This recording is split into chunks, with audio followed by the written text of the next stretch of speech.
Welcome to All Clear, the podcast that takes you beyond the rails. Brought to you by the team at Australian Jumping, this podcast dives into the stories, the people, and the horses shaping our sport. Whether you're a seasoned competitor or simply love the thrill of the clear round, All Clear delivers the conversations that matter. Hit subscribe and join us for a fresh perspective on the sport you love.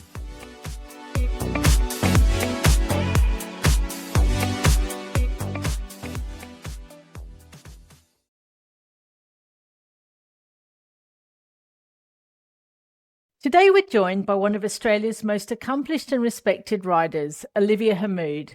Liv has forged a career built on consistency, hard work and passion.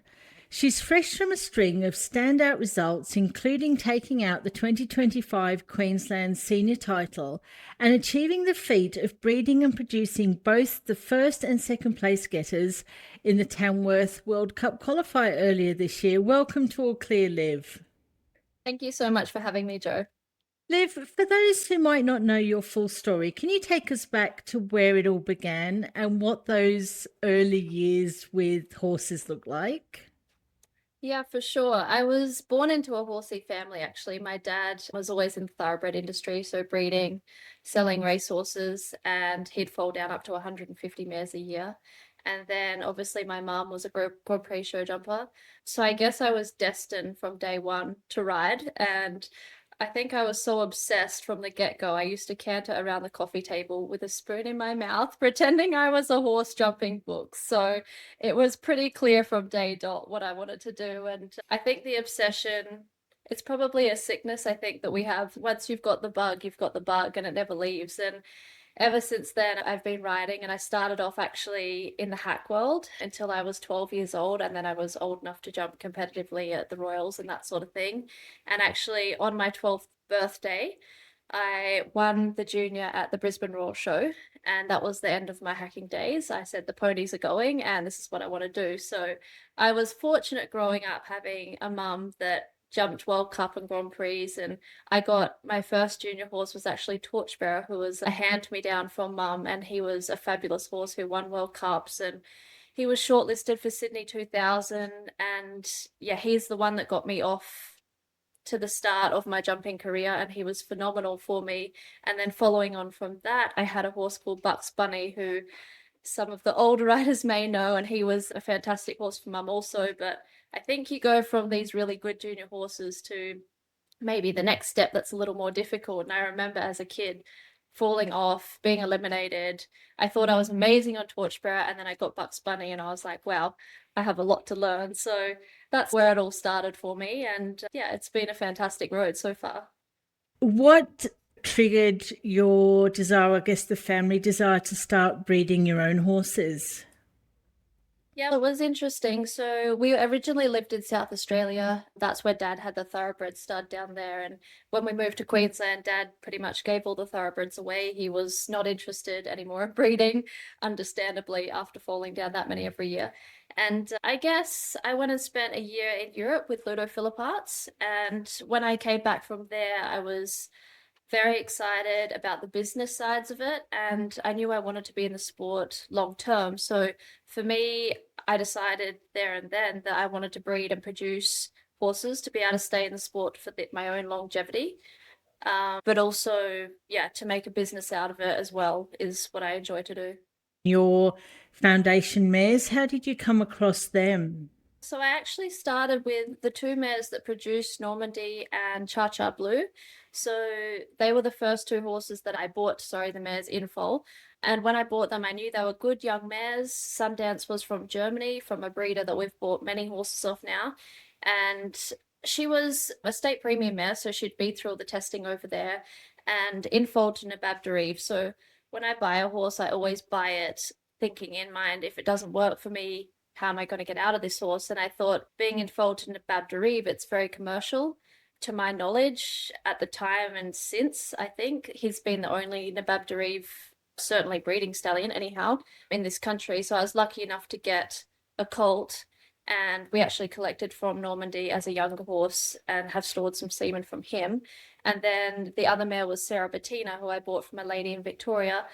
in foal also to Chaco Blue. So again, I bought a well-bred young mare in foal to a commercial stallion, knowing that there was options there, obviously, for resale down the track. Obviously, choosing the right bloodlines is essential. And do you think luck still plays a bit of a part in the outcome? Absolutely. I think at the end of the day, you can breed the best mare with the best stallion and still not necessarily get the best horse. So luck certainly comes into it. And I think producing and where the horses end up, like those two horses particularly, have ended up in amazing homes and had a very good chance of being produced to the best of their abilities. So I think it's breeding is one thing, and then the production and where they end up is a whole nother thing. So, when you're producing a young horse, are there any particular things that you look for, or something that might tell you that that horse has the potential to be something special? I think ultimately I look for an intelligent young horse. Obviously, some need more time than others and that sort of thing. But ultimately, I like a horse with a good temperament and a good brain. And then I look for a horse that wants to be naturally careful, or even if this in the start, if it's not a horse that will learn from its mistakes. So yeah, I think in this day and age, they've got to be smart. They've got to think quick. Courses are getting so technical. So I certainly look for a horse that is athletic, has a good temperament, and is smart, willing to learn. Do you think the style of horses that the sport is calling for nowadays is different than what they would have been a few years ago? Absolutely. Like over the last 10 years, I think we've seen a real shift and I think 10 years ago, the horses were a little heavier, the warm bloods were a little colder, maybe. I think in this day and age, they're so athletic, they're almost getting thoroughbred like now in Europe, and they have plenty of blood. I actually rode as a young horse at Ludo's when I was working there. I used to flat all in quite a lot, actually, of Peter Fredrickson's. And we all know what a phenomenal horse he went on to be, but the blood he had, and yeah, for me back then, that was a real eye opener because it wasn't like any other horse I'd ever sat on. So, like, even just flooding him, he just had so much blood and he was almost electric. And I think these days that's how the horses are becoming. And to be honest, it's almost how we need them. Day three at a championship, and they've still got the blood and they've still got everything they need in the tank. So, yeah, they're definitely changing. And the more modern horse is definitely becoming more athletic and blood-like. How do you balance your life as a competitor with your life breeding and producing horses and then the sales side in your business? I think probably in the last few years, I've found it more difficult. Obviously, if somebody comes along with enough money, they're all for sale. So I've let some really great horses go over the years. At the same time, if I want to be in the business for a long time, I think it's important also to sell the good ones so people know they're not just going to be buying my off cast. They can buy a good one as well. Between Corrado and Normandy, Cha Cha Blue, there's been plenty of horses that have gone on and done amazing things, which I'm incredibly proud of. But I think now going forward for myself, I'm at a stage where I would like to keep one or two and see them through a little bit. And then I guess everything else under that, if they get sold, and that's what makes the world go round and keeps us in the sport. So it's hard to juggle, and there is a fine line. And when the offers get too much, then obviously the horses end up going. But yeah, one day hopefully I have enough money, I don't need to sell one. You've mentioned Normandy and Chachabu. Let's talk about Tamworth, shall we? And just talk about how incredible that must have been to have two of your homebred horses come first and second in the World Cup qualifier. Can you talk us a little bit through that day, what it meant to you, and what was going through your mind as you were watching that class? It's really funny, actually. I had this weird inclination earlier on in the day, and I thought, God, wouldn't it be cool if both Norm and Chaz, that's their nicknames, were first and second in the World Cup, considering Norm now lives in another country and he's over here, and just the whole dynamics of it all. It was Norm's second start, Chaz's first start. And I actually walked past the warm-up ring before the class, and Norm was standing there.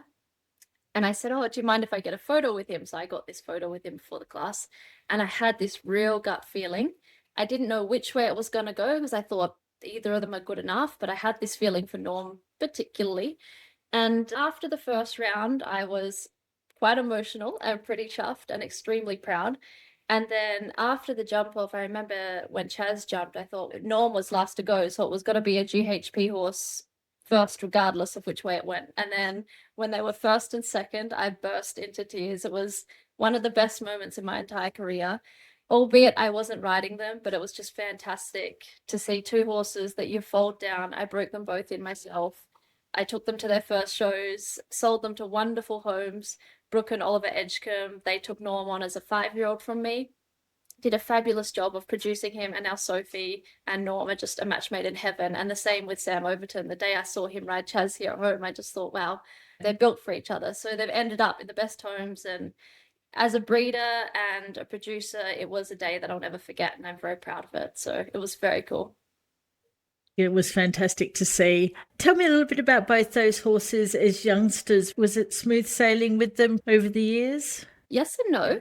So if I'm being completely honest, Norm was a stallion until he was 5, and he was quite an aggressive stallion at the best of times. So he actually, one day I was in feeding him, and I remember seeing him out the side of my eye, and he was quite far away. And before I knew it, he had me in his mouth and tossed me across the paddock, broke a few ribs. And that day, my dad and my grandfather said, okay, that's it. His testicles are going. So, on the ground as a stallion, I would say Norm was a grumpy sort of horse. And I didn't think long term he really had the mentality to stay as a stallion once he was gelded. And to be honest, under saddle, he was always a fantastic horse. And he gave a feeling, probably still to this day, like no horse I've ever sat on. Cha Cha Blue was a very spooky horse to start with. He's a bit of an internalizer. We often laugh now. He has multiple personalities. But I would say both of them from day dot just had this incredible jump. There's actually a photo that got shared after Tamworth of the two of them at their first ever jump club, and the pair of them were just top of the stands, incredible from day dot. So yeah, I think those two particularly have been stars from the beginning, and they've been, yeah, there were struggles along the way producing them, but I think that is a lot of good horses in the end. And yeah, you've got to do the hard yards, and the owners have with them, and yeah, it's paid off. Cha Cha Blue, actually, when he would have been about 3 months old, he actually had a horrific paddock accident. So him and his mother were chased over a fence by wild dogs, actually, and when he went over the fence, a post caught his sternum, and it ripped out one whole pec muscle, and it was hanging right down, and you could see his sternum. They said he was less than a centimeter from puncturing his heart. So to think he's even here is unbelievable, but for him to be doing what he's doing, and if anybody actually sees him up close, and you'll see a scar on his chest, and it's his battle scar from when he was a baby. But yeah, to nurse him through that, and it was months of box rest and treating and all the rest of it, it probably just makes those difficult times of breeding and the expense of it all and the accidents, and like any breeder knows, it's the blood, sweat, and tears. And then to see them achieve something so special, it just makes it that much more special. It was fantastic. And talking about accidents, you've had your fair share of them over recent times as well. Do you want to tell us a little bit about that? Yeah, so I managed to get to nearly 32 years in my life without really breaking a bone. And then last year I broke my ankle twice, 4 months apart. The first time wasn't so bad, and then the second time I really nailed it. I had a compound fracture, broke the fib, and dislocated my ankle. And they told me I was quite lucky not to lose my leg, really. So it was pretty horrific. And I must say the trauma it's done mentally is probably, I underestimated it a lot. And yeah, I can totally sympathize with anybody that's had a major fall or trauma in their life. And it's until you've been there and had it happen, I don't think you could fully understand that self-doubt and the trauma people get in their head coming back to sport. And it was quite interesting, actually, because I was seeing a sports physio at the time, and she said she did a lot of netball players and that sort of thing. And she actually said less than 30% of athletes end up going back to their sport after injury. And at the time, I didn't really understand it, but now that I'm back on and riding, the fear of falling, it's quite a scary thing. I now probably look at the world a little differently, and I probably don't need to get on breakers anymore and do that sort of thing. So maybe in ways it was good, but yeah, it's been a traumatic year, really. I was 5 months non-weight bearing laying on the couch. That was just the second one. I think it was 8 months in total last year, non-weight bearing. So it's nice to be back and have two good legs. And you recently did something a little bit different, didn't you? You were part of the Outback Spectacular Mastery of the Horse. Can you tell us how that experience came about and what was involved and what was it like to be part of a production like that? So Clem and Charlene actually did it the year before me, and I remember Charlene ringing me and she's, "Oh, they might call you about doing the Outback Spectacular Mastery of the Horse next year." And I've set myself a goal that if I got asked anything, I'm going to put myself outside of my comfort zone and say yes. So I got the call from Heidi and I said, yeah, absolutely, I'd love to do it. And then I got to the Outback Spectacular and I remember getting there thinking, oh my goodness, what am I doing? And the doors have opened and I think there was between 400 and 600 people on any one day there. And I walked out and then I remember thinking, oh my God, they're looking at me. I'm the one that's meant to be talking. Yeah, it was one of the most fabulous things I've ever done and certainly pushed me outside of my comfort zone. And after I did it, I actually thought, oh my God, I loved that. That was so cool. Maybe I should get into more public speaking or something because I just loved it so much. But yeah, then, so that was actually 12 weeks before the first Outback Spectacular show I did. I broke my first ankle. And then I did it the following year again. So I didn't really have much riding time in between and it pushed me to get back in the saddle. But yeah, it was a fabulous experience. And not many people have actually heard of it, but it's something I highly recommend across all disciplines. It was really interesting, whether it was cutting or I actually had a go at that. It was fantastic. But reining, cutting, dressage, there's so many different crossovers in our training, which was really cool to see and work with other professionals and the production. It was just mind-blowing. And other than the public speaking, do you think it just brought you some confidence, some extra confidence, knowing that you could do something so, I guess, out of your comfort zone? Yeah, it definitely did. And it probably came at a really good time for me when I was, to be honest, deep down lacking the confidence after my fall. So yeah, I think it was good for my confidence and to push myself. And then later on in the year, actually, I had some Japanese clients and they asked me to do a deal for Japan as well. So I couldn't fly. So I was getting driven around the countryside looking for horses for them. And again, it's something I normally wouldn't be brave enough to go out and undertake that on my own. Yeah, I think in different ways, the fall actually pushed me to different levels. Before we jump back in, a quick thank you to Divas Beverages. Their support helps keep events, riders, and conversations like this one happening across the country. So next time you're celebrating a clear round or a great weekend away, raise a glass to the people who help make it possible. Divas Beverages. Now back to our guest.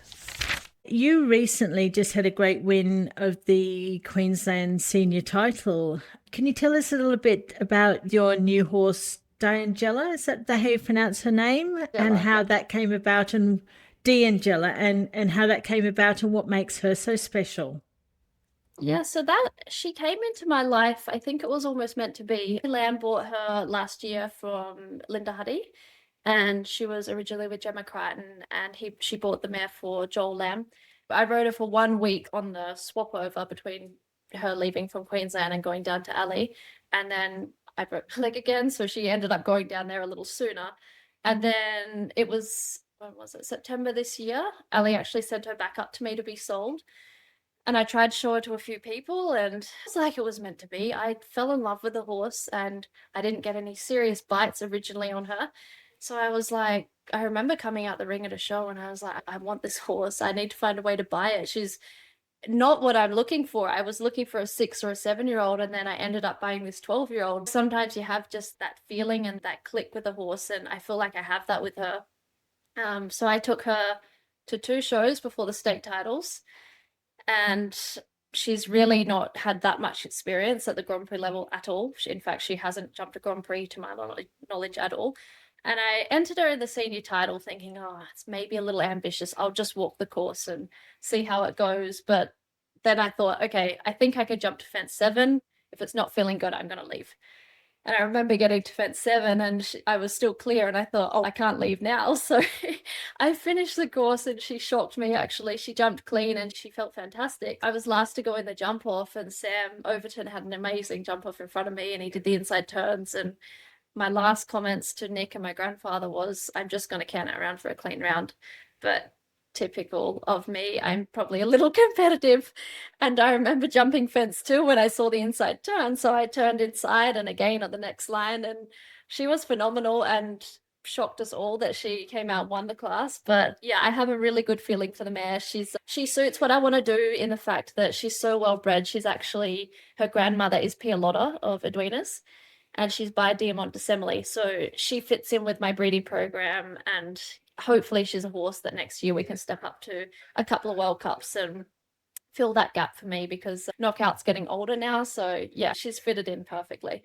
That's lovely. And you have had some incredible competition over the years and consistency. And in particular, you've won the Catherine Quilty Memorial Trophy 3 years in a row. What did that mean to you?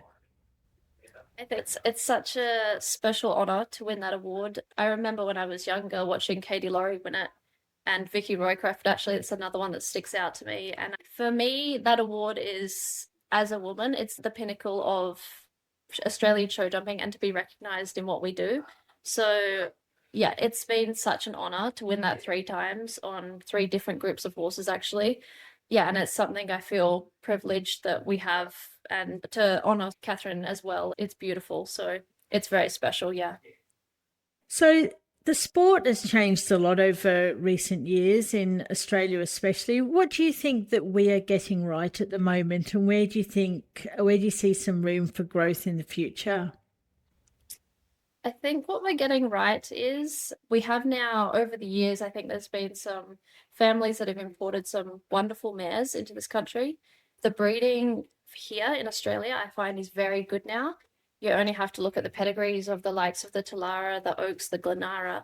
Those horses, they're so deep in the pedigrees. And to be honest, I think the horses here now are really coming up on par with what's, I won't say what's fully in Europe, because obviously in Europe it's still the pinnacle of the breeding. But in saying that, those horses everybody is looking for in Europe as well. So they're very hard to acquire. So I think for us here now in Australia, we have so many opportunities of very well bred young horses that we just have to put the time in and to produce properly. And I think the young horse classes, I know Alice Cameron's been a huge supporter of those over the years. Chrissy Harris now running the young horse shows, SJA. There's so many opportunities now to produce these horses really well. And I think that's been a great help over the last few years, is having consistent places to produce these horses. I think going forward, to make the sport, or to bring us more up to speed, I think bringing in these international course builders is really fantastic.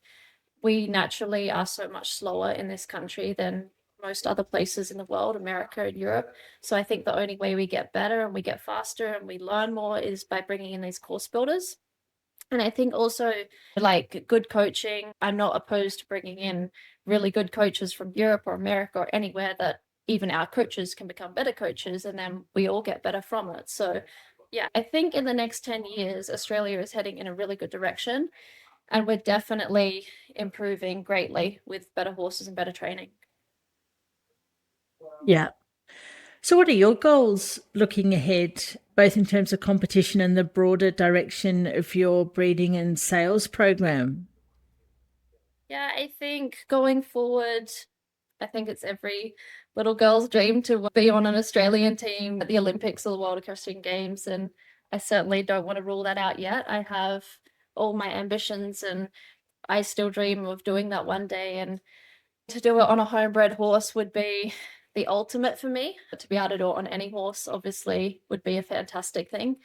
And I think as far as my business goes and the breeding side of things, I want to become a household name, that if you're looking for a good horse, a Grand Prix horse, or just a quality horse, that people do ring me and ask me what I've got. So I don't want to be breeding the mediocre type. I do want to be breeding for the high level. So I'm really hoping we can do good business over the years, that I get repeat customers, and yeah, I can stay in the sport. And I think the only way that happens is by having good business.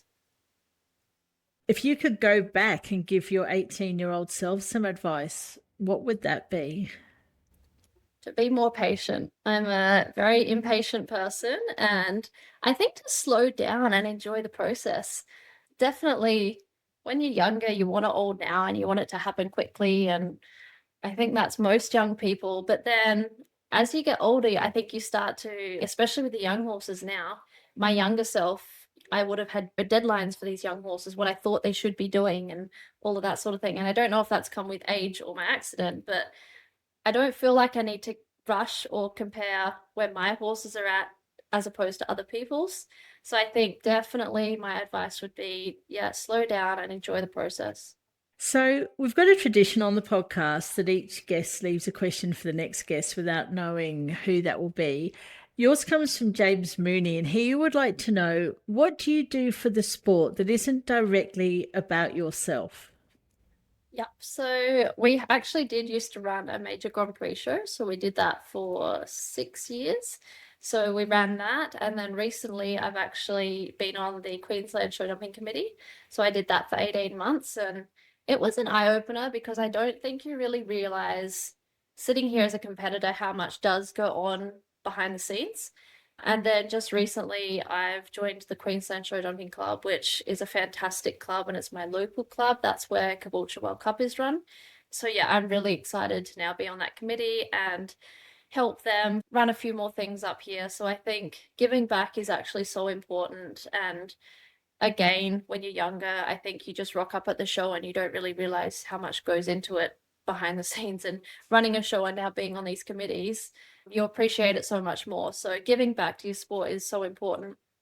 And if you're a younger person or anybody sitting there, it's much appreciated if you do just get up off the sidelines and even just pick a rail up or pack something up. And a lot of these committees these days are people that have been there for years and years. And yeah, I think they get tired. So the younger generation, we need to step up. That's so true. So, do you have a question that you'd like to leave our next guest? Sure. Where do you see the sport in 10 years from now? I think that's a great question, Liv. Liv, thank you so much for your time this evening. It's been really lovely catching up with you, and I do appreciate that you've taken the time out of your very busy schedule, and look forward to seeing you around at shows in the near future. Thank you so much, Joe. I've loved it.